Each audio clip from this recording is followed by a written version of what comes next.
Assalamu alaikum student. Our next topic will be hydrosphere. So first we will discuss about what is hydrosphere. All the water on the earth's surface such as lakes and seas and sometimes including water over the earth's surface such as cloud. It is called hydrosphere. We will discuss the following point. In this lecture, the earth's surface.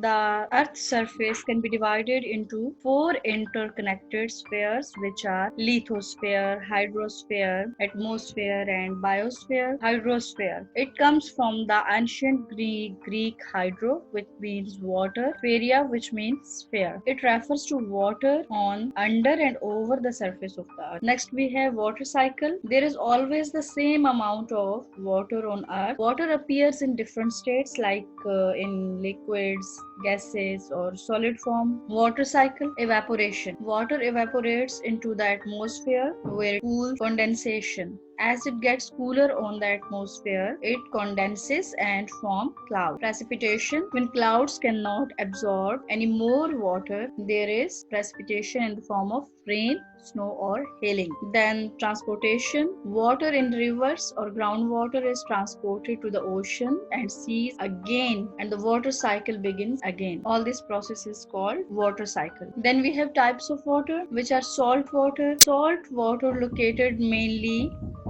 in the ocean and seas.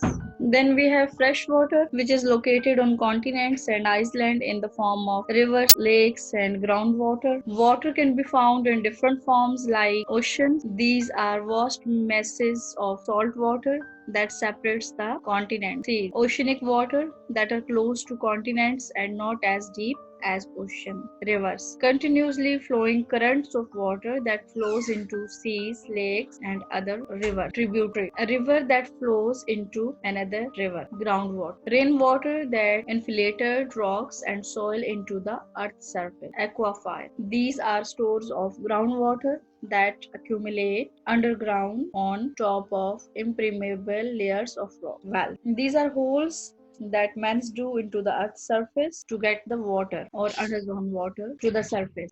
Next is glacier. These are huge masses of ice formed from compacted snow. And next is ice caps. These are huge masses of ice and snow that permanently cover the poles of the earth. And lake, large bodies of water that accumulate in inland basins, and these are received from rivers. After that, we will discuss about rivers. There are three stages in the course of a river, which are upper course, middle course, and lower course. In upper course, these are river surface down the mountain water flows rapidly, and in middle course, water flows less rapidly. In lower course, rivers reach its mouth into lakes, another river, or sea. The flow is the amount of water in a river, and it depends on amount of rainfall and the type of soil. Next is uneven water distribution. Water is essential for life. Humans can only drink fresh water that needs to be purified. As most fresh water is trapped in ice and glaciers, there is not much water for human consumption. Mean it is a shortage of pure and clean drinking water. So we need to recycle water. Next is floods. And floods happen when water courses or rain swallow up land that is usually uncovered. These includes a natural disaster. And droughts occur when an abnormally long dry period uses up available water resources. And these are the points which we will discuss in detail in next lecture.